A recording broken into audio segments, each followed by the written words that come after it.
Oh What are you god. doing out there with a mortar? Are you darling? kidding me? I don't have mortar. Oh, okay. The map was bugged then.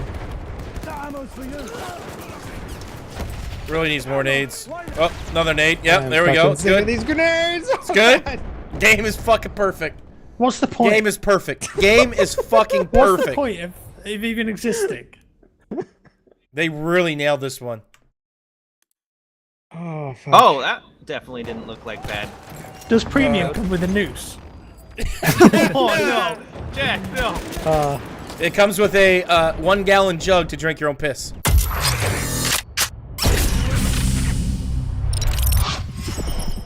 Hey guys, my name is X Factor, and I hope you're having a great day and ready to play some dodgeball.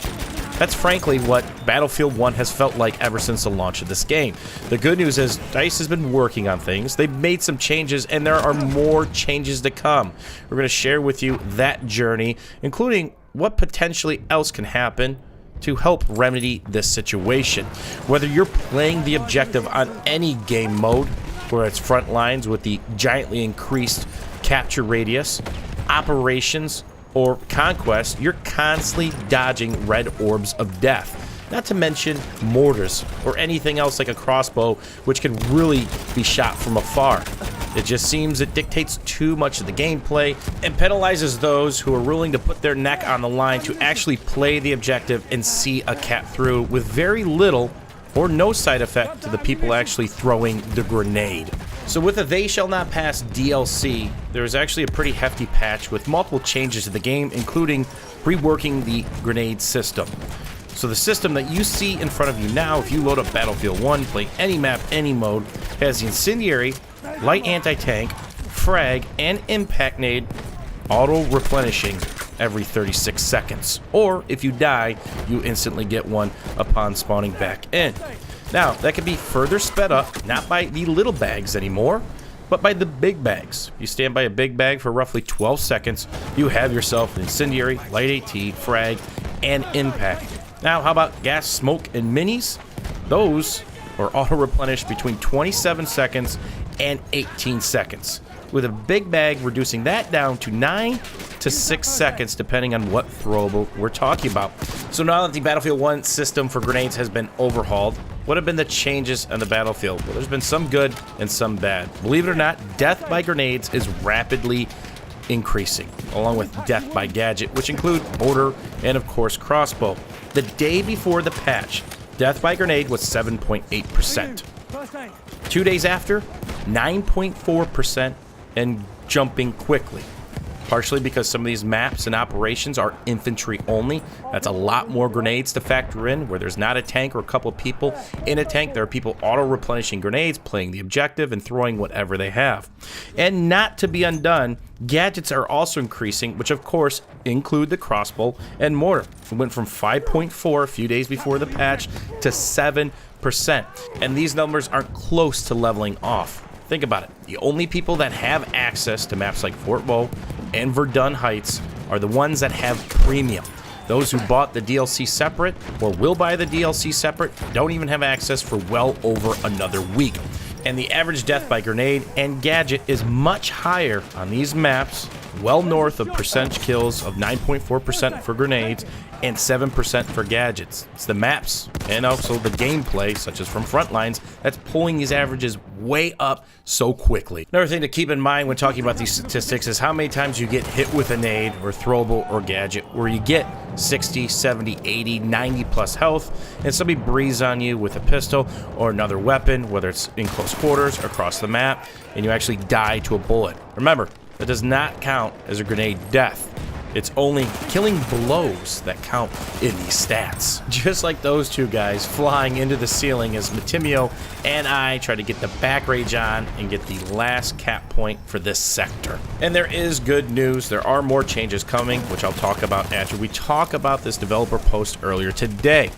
We are and have been watching telemetry closely on this, and so far we're seeing similar results as we saw in CTE testing.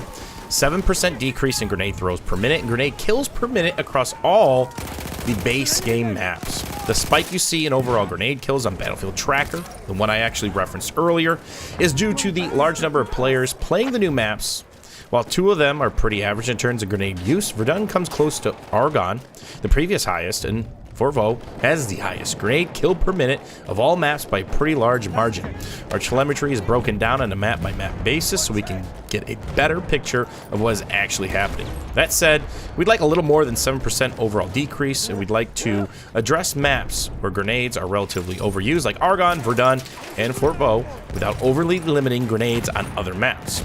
We already have further tuning of the timers and a plan to address the choke point map specifically in the works. Keep an eye on CTE in the upcoming weeks. The auto-replenish feature of grenades is not going anywhere in Battlefield 1. DICE is committed to this, and they're going to continue to tweak it. They're elongating most of the timers, and I'm going to tell you one of the changes that they're going to implement into CTE whenever they get around to it.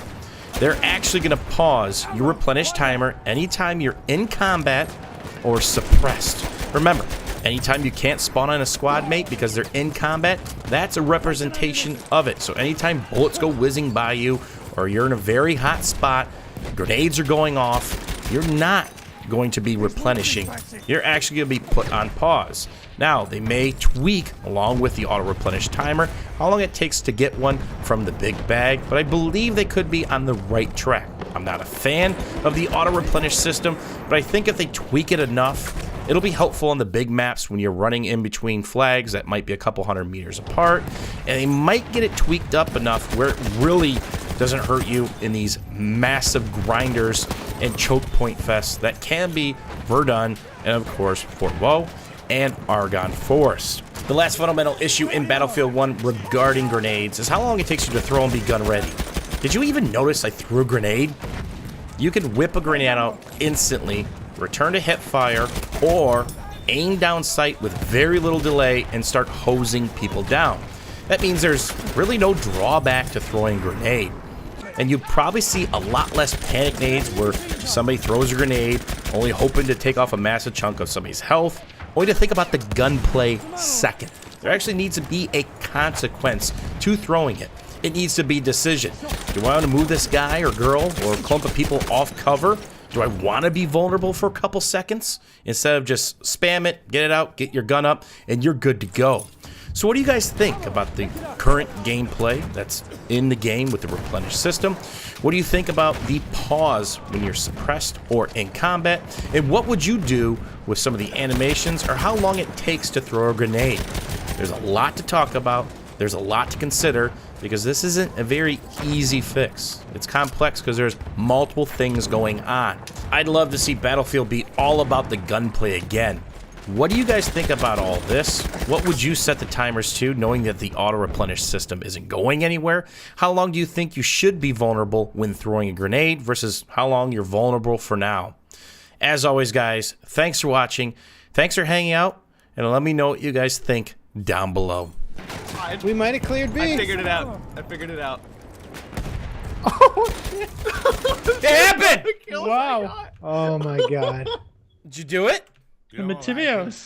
The Matimios. Where was the inn? So you go all the way back to the previous point, and then you loop around on the outside, on the right-hand side. I thought we There you could do go. that, but they Yeah. black it out on the screen. Literally dying first. Well, when you're inside, it's hard to tell. Yeah. But I got back there, and I was behind literally their entire team, and I just shot into all of them.